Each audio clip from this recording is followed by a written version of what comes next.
Το κινηματογραφικής αισθητικής 10 μπορεί να υπερηφανεύεται ότι έχει στις τάξεις του την εθνική Ελλάδα των ηθοποιών. Κάθε χαρακτήρας και μια ιστορία γεμάτη εκρήξεις και πίκρα. Ένα κομματάκι της ιστορίας μας. Ένα μάθημα ζωής για τον κάθε ένα από τους ενίκους.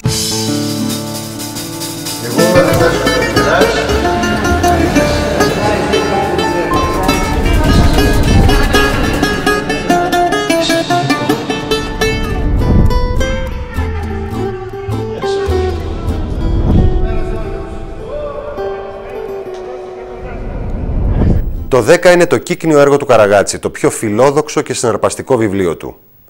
Αν και ανολοκλήρωτο, χαρτογραφεί ιστορικά και κοινωνικά τη μεταπολεμική Ελλάδα. Εστιάζεται στους συνένικους ενός παλιού εργοστασίου, το οποίο έχουν μετατρέψει σε πολυκατοικία, στον Πειραιά στο τέλος της δεκαετίας του 50. Καλώς το αφεντικό, κοπιάστε. Φέρε μου γρήγορα νερό, Μιχάλη. Από τον πάγο. Αμέσως. Ιδιοκτήτης αυτής της λαϊκής πολυκατοικίας είναι ο Καλογεράς, ο Δημήτρης Καταλυφός, που την αφήνει με δύο ξεχωριστές επιστολές του ως διαθήκες σε δύο γυναίκες που σημάδεψαν τη ζωή του, την ανιψιά Ειρηνούλα και τη γειτόνισσα Δέσποινα, για να επακολουθήσουν οι ομηρικοί καυγάδες της μοιρασιάς. Νομίζω πως κατά βάθος... Θα μας πάλι να μαλώσουμε. Νομίζω πως κατά βάθος μοιάζουν πολύ αυτές οι γυναίκες. Ορίζω, μοναδικό μου κληρονόμο, την προσφυλή μου ανιψιά Ειρηνούλα. Τι Ειρηνούλα καλέ, Ειρήνη με λένε, της Μεγαλομάρτυρος. Είδες τα βιολιά. Πάλι καλά που τον έγραψα. Μπουμπού. Γενικά οι γυναίκες παρουσιάζονται πιο δυνατές στον Καραγάτση από τους άντρες. Σχεδόν όλες οι ηρωίες, ας πούμε. Και πολύ απελευθερωμένοι σεξουαλικά.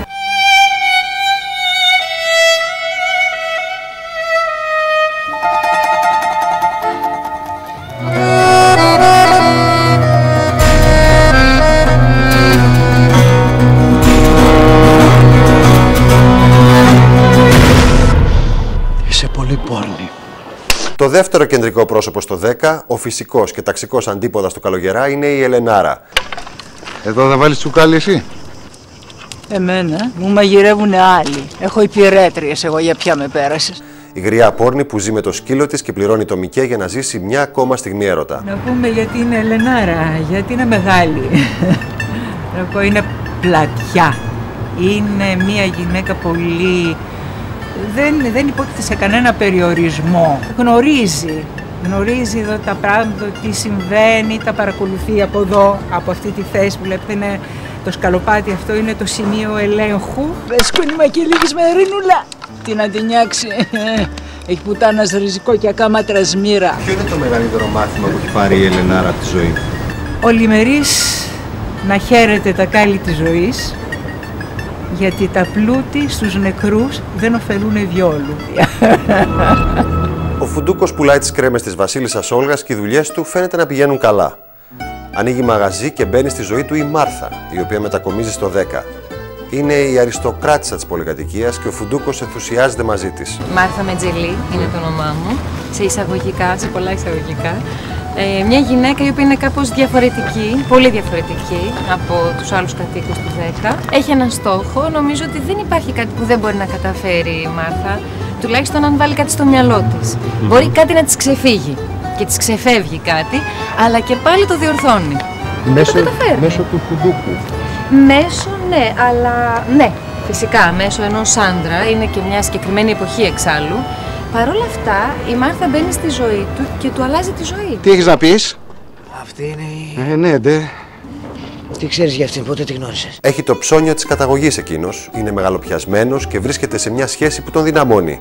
Αλλά παρά το ότι η Μάρθα, η αριστοκράτισσα, τον ενθαρρύνει, εκείνος ξελογιάζεται από μια δαιμόνια μανικιουρίστα που προσπαθεί να τον τουμπάρει στο σημείο που τον πονάει.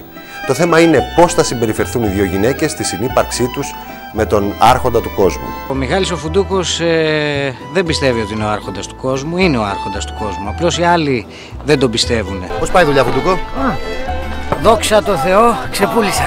Ο Μιχάλη το Φουντούκο τον διακρίνει μια ευγένεια με τους συνανθρώπους του, με τους γείτονες, με τους ανθρώπους που συζεί στο 10 και τον διακρίνει και μια αγωνία και μια ενέργεια απίστευτη στο να βρει τρόπους έτσι ώστε να αποκτήσει ό,τι όλοι θέλουν να αποκτήσουν χρήματα για μια καλύτερη ζωή, για ένα καλύτερο μέλλον. Αυτός είναι μια ιδιαίτερη περίπτωση γιατί είναι λίγο μπροστά από την εποχή του. 4 αυγά παρακαλώ. Βρεματάκια μου, φταίω εγώ τώρα άμα δεν βρίσκεται κάποιος για τις αδελφές μου. Είπα ότι φταίς εσύ. Με τον τρόπο σου αυτό. Η Άννα, η ανιψιά του Γιάννη του Περιπτερά, έχει κρυφή σχέση με τον Μιχάλη Βάλβη, τον ταβερνιάρη. Είναι ερωτευμένοι, αλλά δεν τολμούν να χαρούν. Έχουμε καμιά ελπίδα εμείς οι δύο, Μιχάλη μου? Έχουμε. Ορίστε, βλέπεις, δεν απαντάς. Βρε αγάπη μου, κάνε λίγο υπομονή. Ο Μιχάλης ο Βάλβης έχει ένα μεγάλο καημό. Ο οποίος έχει δύο σκέλη αυτός ο καημός. Ο ένας είναι ότι αγαπάει μια κοπέλα. Και ο άλλος είναι ότι αγαπάει και τις αδελφές του. Με διαφορά ηλικίας, η Θάλια Ματίκα και ο Ερίκος Λίτσης. Ο καθένας ξέρει τι συμβαίνει στο διπλανό του, ασχολείται συνέχεια ο καθένας με το διπλανό του. Είσαι σε μια κατάσταση συνεχούς αναμονής για το ποιος θα σε πετύχει, ποιος θα σε δει, τι θα σου πει. Κρύβεσαι συνεχώς και αυτό δημιουργεί μια πολύ περίεργη κατάσταση στους κατοίκους του 10. Δεν έχεις άλλη δουλειά να κάνεις? Μίστε τι μου. Αντισπίτσου ρε! Δραγουμάνο θα σε βάλουμε στο διάλογο, ντε! Μάζεψ τα χούρι σου γιατί ξέρω κι εγώ να λέω για διόλους και τριόλους. Σήμαρτον κύριε. Άμα θες να μην δίνεις δικαιώματα, αμπαρώσου και φώνεσαι όσο θες. Ορίστε μας. Σας ονομάζουν στο σύριαλ το πάθος. Το πάθος είναι ένα ζευγάρι που είναι γεμάτο πάθος. Δηλαδή είναι σκηνές καταρχήν μια ιστορία πάθους και έρωτα, τρελού. Μεγάλη αγάπη, παθιασμένη. Τελείως. Στην πρώτη σκηνή που σας συναντούμε στο σύριαλ δεν φαίνεται κάτι τέτοιο. Φαίνεται μια στενή πολιορκία και μια αντίσταση. Το πάθος ξεκινάει από εκεί. Σιγάρο. Φέρε ένα για τον δρόμο. Και κοπάνατη. Για μας δηλαδή δεν έχει τίποτα. Πού το πας μπαλαδόρε? Μπάλα και οι γυναίκες ίδιοι είσαστε. Ξέρεις, εμένα η μπάλα με θέλει. Υπάρχει όμως μια πρώτη επαφή στο πρώτο επεισόδιο και μετά με απορρίπτει. Πρώτη και τελευταία. Τύχο βγες και μη σε πάρει κανένα μάτι.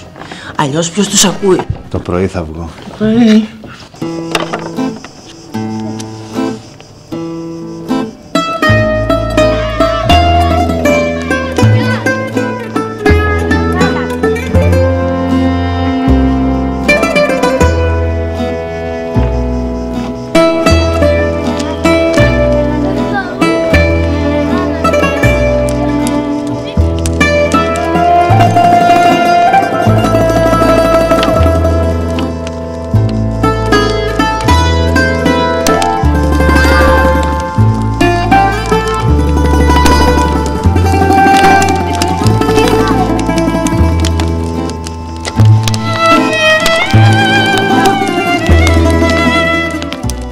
Ζούσαν σε μια αυλή, γύρω-γύρω υπήρχαν τα διαμερίσματα και αντάλλασαν τα φαγητά τους, δεν είχαν αυτή την αίσθηση της μοναξιάς και της κατάθλιψης, της μοντέρνας κατάθλιψης που έχουμε εμείς. Και διασκεδάζανε και περισσότερο. Και διασκεδάζανε πάρα πολύ, όλο γλέντια κάτω στην ταβέρνα συνέχεια. Ναι.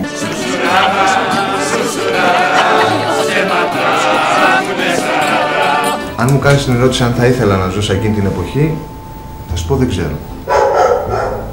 Γιατί είμαι εδώ και ζω αυτή την εποχή. Βέβαια, είναι ωραίο το ταξίδι που κάνουμε στη δουλειά. Το ότι παίρνουμε μια γεύση από αυτό το πράγμα. Νομίζω ότι και από λεπτομέρειες μπορείς να σκεφτείς γιατί στη συλλογική σου μνήμη, αυτή η επαφή με τους ανθρώπους, οι μυρωδιές και όλα αυτά είναι μέσα σου από τη γιαγιά σου, από τις ιστορίες, από τις φωτογραφίες. Δεν είναι σοβαρά πράγματα αυτά, για μια παστρικιά ήρθατε στα χέρια. Παρόλο που σε εκείνη την εποχή ήταν πολύ σκληρά τα πράγματα, υπήρχε μια πραγματική ζωή. Δηλαδή υπήρχε ελπίδα και υπήρχε ένα κοίταγμα στο συνάνθρωπό μας, παρόλο που όλοι περνάγανε τότε τις ίδιες δυσκολίες και το μόνο που τους ενδιέφερε ήταν το πώς να φάνε ένα κομμάτι ψωμί και το πώς να ερωτευτούν. Τι ωραία γειτονιά που έχουμε. Φτούνα με τη ματιά σου. 3, 2, 1, πάμε.